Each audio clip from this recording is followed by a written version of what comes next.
1993 was a season that both of these drivers would rather forget.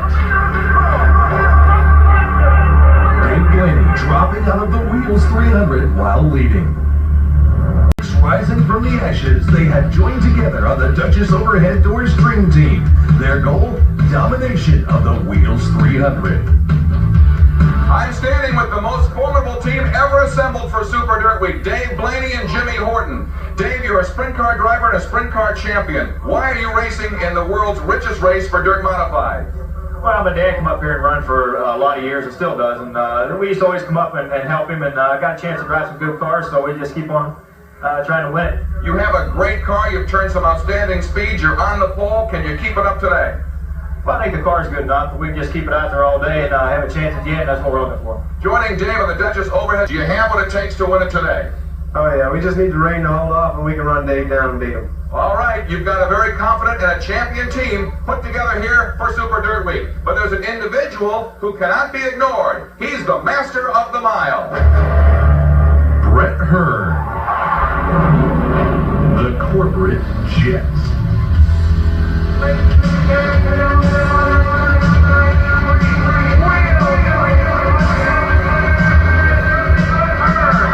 No one has dominated Northeastern dirt track modified racing in the 90s like Brett Hearn. Cool, calculating, and confident.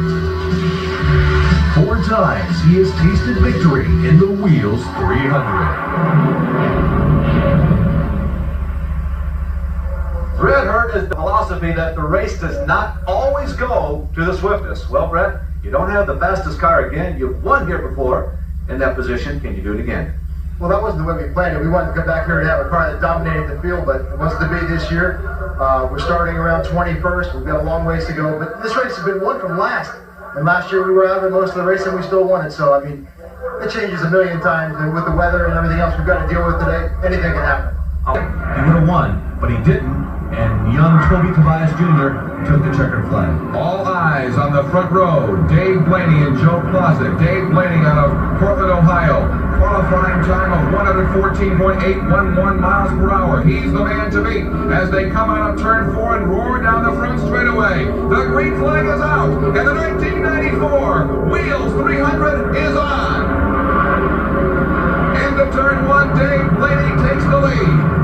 And they are literally now doing what they've been doing figuratively all week, and that is chasing Dave Blaney as we look out over the Wheels in-car camera shot from Billy Decker. You can see the sun setting in the background, nice big sky.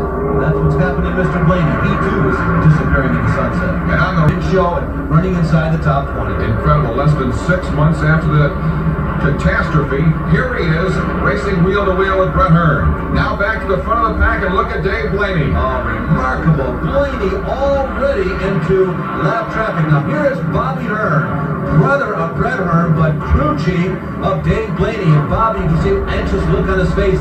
He's saying to his race driver, look, you've got the best car, you're in heavy traffic, just be careful.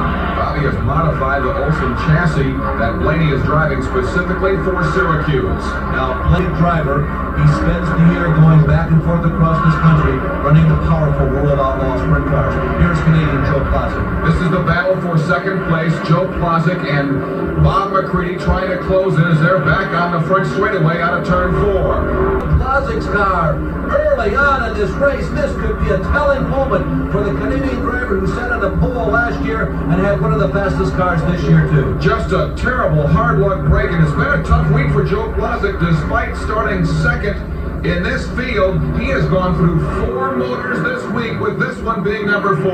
Tough period.